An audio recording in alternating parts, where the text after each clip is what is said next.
Hello everyone, how you doing today? Welcome back to Drake Gears Dungeon. I know it's been a little while since I made a last video, but I just want to let you know that I'm back, and those things that kept me away from making videos should be resolved now. Now, what I want to talk about today is I want to talk about Captain Marvel, and I have done everything in my power to stay away from reviews, stay away from even watching a preview of the movie. This is stuff that I did not want to have affect my personal take on it when it comes out. Tonight, I'm going to go watch the movie. I'm really excited about going and watching the movie, other than mainly because it's a date night for me and my wife, and we both get to go watch the movie. So I'm going to enjoy doing that. Even if the movie's terrible, I'm still going to enjoy going to the movie with my wife. Now, that being said, let's talk about Carol Danvers and Captain Marvel as she exists within the comics over the last couple decades that she's existed. First thing I want to talk about is the fact that Carol Danvers first got her powers by having her DNA merged with Captain Marvel, who was a Kree warrior who had come to the Earth to investigate our technological abilities and are moving into becoming a spacefaring race. She gets power. She goes by the moniker of Miss Marvel for a very, very long time. And as she goes by this moniker of Miss Marvel, her powers pretty much don't change. She gets attacked by Rogue. She loses her powers. Rogue absorbs her powers and gets like this permanent absorption of her powers, which gives her the ability to do different things like fly, super strength, and stuff that Rogue doesn't have naturally, but has because of Miss Marvel. She then becomes binary. She becomes Warbird. She becomes all these different iterations of characters and heroes. She's a member of the Avengers. She's not a member of the Avengers. She's a member of S.H.I.E.L.D. She's a member of the New Avengers. She's a member of, Ultimate Avengers. All these different. I don't think she's a member of Ultimate Avengers, but she has all of these different things that she is a member of. The last few years, starting with right after the Enemy Within series, or the War with the X-Men series, you have Captain Marvel. She has this win at all costs mentality, which drives from her time as being an Air Force pilot and working in NASA and stuff. So she has that. Excuse me. She's all in to protect the Earth from the Phoenix Force during the War with the X-Men, because she realizes that the Phoenix Force is coming towards the planet, and she has to do whatever she can to defeat it. Captain Marvel still exists at this point, and after he dies, she takes on that legacy. She takes on the name of Captain Marvel. When Captain America says, "I'm sure that he would want you to have this moniker," so she takes it. During the Enemy Within, which is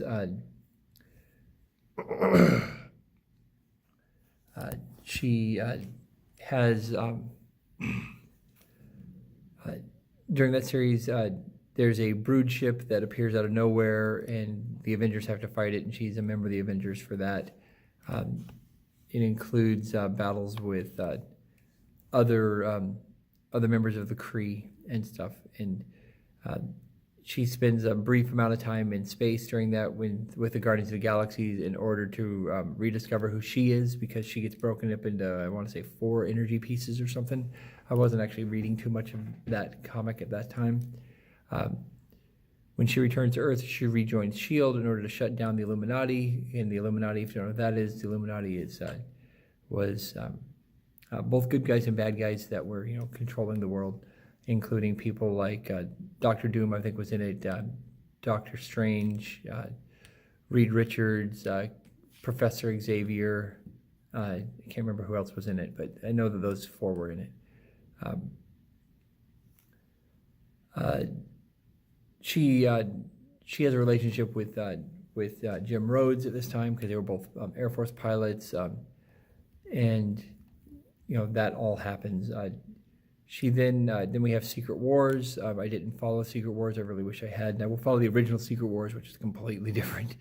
But then you have Secret War. Then you have Civil War happens, and in Civil War is where I really was reacquainted with the Captain Marvel character, and Captain Marvel's powers within herself are pretty much at her height at this point, and she discovers she's not only in charge of, or she's a member of Alpha Flight something. She's the leader of Alpha Flight, but Alpha Flight's not the Canadian Alpha Flight. It's like this protector of the world type situation, type organization. So she has a thing called Alpha Flight Station. Alpha Flight Station is kind of like the Watchtower in DC. It's this really powerful space station that's above the Earth that is used to protect the Earth from foreign invaders and keep an eye on what's going on Earth. In Secret Wars 2, if you're not familiar with it, there's an Inhuman named Ulysses Kane. In the Inhuman, you've got this cloud of stuff that goes around, and if you're Inhuman, then it activates your Inhuman powers. If you're a mutant, it kills you. So the mutants really are X-Men and stuff. They don't like this, and of course, Inhumans and the X-Men, they fight against each other and stuff at different times. But there's this Inhuman. He's Ulysses Kane, and his power manifests as the ability to predict the future. Of course, see into the future. Lots of people don't believe this is what's going on, and they don't understand it. Tony Stark is one of these that don't believe that no one can tell the future. Nobody can see the future. The future isn't predetermined. And Carol believes that it is, and believes that this guy has the ability to do it, and therefore we should use his ability to stop anybody from doing something bad. So different things are predicted, and they happen, and so Carol's like, okay, she captures this Inhuman, she keeps him captive and makes him, predict what's going on. She uses his gifts to tackle the threats before they even happen. Tony figures out that the guy doesn't have the ability to see the future, but to actually, like a computer, predict, run simulations within his brain that actually appear to him as visions of what is the highest probability of happening. 6 months into Civil War II, there's the Satori attack that's going to happen, and let's see. There's a Satori attack that happened, and she leads a counterattack to kind of be the first strike, and people die, and it makes a lot of people upset. There's ramifications that come down on Carol on the Captain Marvel for doing this, and the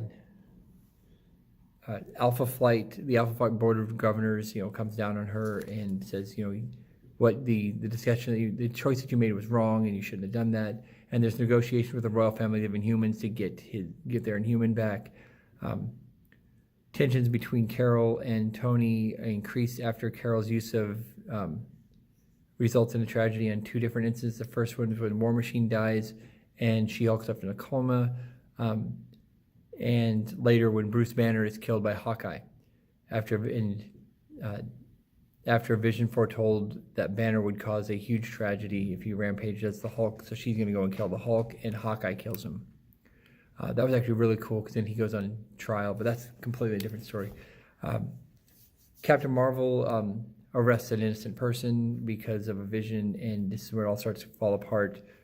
You have Tony Stark fighting, raising his army of people that stand against this idea of predetermined results based on these ideas, based on the different outcomes. You have Spider-Man and Captain America joining, or being on Iron Man's side and stuff. But unlike in Civil War I, where they were on, the opposite side. Well, Spider-Man was on both sides at one point, but that's beside the point. That's where we get the Iron Spider. But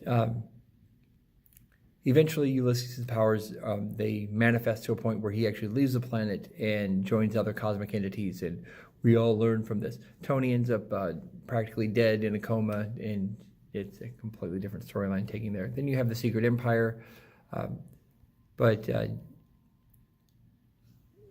Captain Marvel is not the most powerful character in Marvel by any stretch of the imagination. According to the classification of powers and stuff on a scale of 1 to 10, she's at about an 8. That's Nick Fury's classified stuff. I mean, she's At different times, she's had different strength levels. Currently, she can use her energy manipulation to actually enhance her strength levels to class 100, where she can lift over 100 tons over her head and stuff. She has superhuman stamina, superhuman agility, durability, reflexes. Like most of them have these things. She can fly. She can actually also travel through space. She can survive in the vacuum of space almost indefinitely, only requiring an air supply to do so. So as long as she has air, she can be in space forever. She has like a spider sense, a cosmic awareness sense thing that she's had in the past. I don't know if she's gonna have it in the movie. She can manipulate her own molecules so that she could actually she uses cosmic energy to regenerate herself. This was gifted to her when the DNA was mixed with Captain Mar-Vell, and she's able to survive catastrophic wounds. In fact, a death blow didn't actually kill her; it split her into 4 energy beings, and then she would reconstitute it under certain circumstances. She's immune to most contaminants. She's immune to most diseases. She has decelerated aging. She doesn't age like humans do anymore. She's effectively immortal. She has energy manipulation. She can absorb energy. She can make psionic blasts and stuff. There was a versus thing. Video was made of Captain Marvel versus Android 18, and Captain Marvel wins that because of her ability to absorb energy and then release it. I think that's how they're going to say that she's the most powerful member of the Marvel Universe, is because of her energy absorption and then turning it into a blast afterwards. She also can do molecular manipulation. By absorbing energy, she's able to manipulate and alter matter and energy on a molecular level. She can use absorbing energy to transform her regular clothing into her costume, and vice versa. But her matter transmutation, she's able to alter and reform matter and energy around her, allowing her to create and absorb matter and energy and shape and rebuild it in anything she chooses. But it's not at the level of, say, like a Molecule Man, who is a cosmic level ability to do this. She can create energy constructions or constructs, like a la Green Lantern, and she has self-sustenance through. She doesn't need to eat. She doesn't need to sleep. She doesn't need to breathe or rest by using energies and transforming that energy into what she needs in her body. So that's her powers. I don't know what they're going to give her in the movie other than she's going to be able to fly. We know she's going to be able to fly. We know that she's going to be able to blow shit up. Blow stuff up. We know that she's probably going to be able to absorb energy of some type. She's probably going to be able to fly through space, and they might have her do her doubling, where she actually creates an energy construct of herself. But I don't know exactly what they're going to do. I'm excited to find out. Hopefully the story's good. Hopefully it's going to be a great thing. But Captain Marvel as a character has definitely been a C-rate character most of her existence. She was a member of the Avengers for the longest time as Miss Marvel, and had no really, really strong central character development in the early 2000s, when you have your Secret Wars, your invasions, your secret invasion, the Skrull invasion stuff, all of that. That's where she starts to come into being more of a popular character, a character that is more developed. I really hope that they touch on the fact that she's a raging alcoholic to this day, that she doesn't react well under really severe criticism or control, because she wants to be in control. She believes that she's always right, and in that,